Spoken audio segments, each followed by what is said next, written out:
Dragon ball में power level के बारे में कुछ बातें आपको पता नहीं होगी। ड्रैगन बॉल जेड में स्काउटर टेक्निक शुरू में 20,000 से ज़्यादा पावर लेवल के साथ संघर्ष करती थी, लेकिन बाद में जैसे कि गिनी फोर्स द्वारा इस्तेमाल किए गए 1 मिलियन से ज़्यादा लेवल को रीड कर सकते थे, जैसा कि फ्रीजा ने कंफर्म किया है। एवरी सुपर सैयन ट्रांसफॉर्मेशन एक स्पेसिफिक पावर लेवल को अनेबल करती है। Super Saiyan 2 100 times, SSJ 3 400 times and so on. सभी सेयन्स के बेस पावर लेवल पर आधारित हैं, इसलिए अगर गोकू का बेस पावर लेवल 3 मिलियन है तो उसका SSJ फॉर्म क्या होगा ये आप खुद ही हिसाब लगा लीजिए। प्लेनेट विजिटा पर सेयन समाज में पावर लेवल का बहुत महत्व था, जो किसी की ताकत के आधार पर उसकी सोशल स्टेटस को निर्धारित करता था, और गोकू का लोअर क्लास सेयन के रूप में क्लासिफिकेशन उसके कम पावर लेवल के कारण ही था।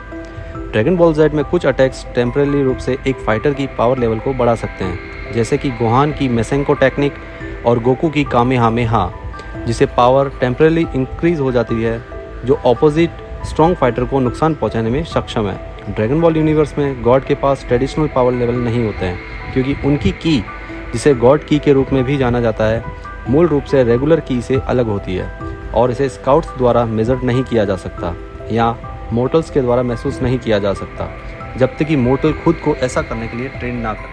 DBZ में पावर लेवल केवल 2 आर्क के लिए महत्वपूर्ण थे। सेल सागा की शुरुआत तक इनका महत्व कम हो गया। DBZ कैरेक्टर्स ने स्काउट्स की तुलना में अधिक सटीक रूप से की को समझने की क्षमता विकसित कर ली थी। DBZ में कुछ कैरेक्टर्स अपनी बेनिफिट के लिए अपनी पावर लेवल को दबा देते थे या छिपा देते थे, जैसा कि जब गोकू शुरू में 5000 के पावर लेवल के साथ कमज़ोर दिखाई देता है, लेकिन बाद में 80,000 का असली लेवल दिखाता है। मैनी कैरेक्टर्स ओपोनेंट को धोखा देने के लिए इस टेक्निक का इस्तेमाल करते हैं।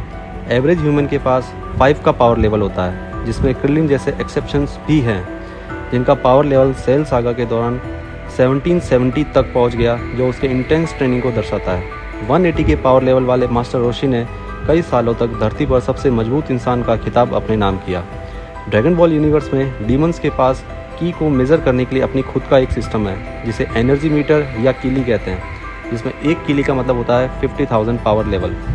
यह अल्टरनेटिव मेथड डीमंस के रियलम में स्ट्रेंथ के इम्पोर्टेंस को दर्शाती है और पावर को मेज़र करने का उनका एक यूनिक तरीका है। Tree of might movie pamphlet में यह बताया गया है कि बुल्मा का पावर लेवल सेन सागा के दौरान 12 माना जाता है, जो किड गोकू के इनिशियल में पावर लेवल 10 से ज़्यादा है।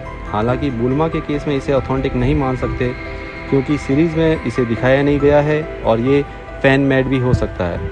सो आई होप आपको ये वीडियो पसंद आया होगा। Please like and share and subscribe for more video. Thank you.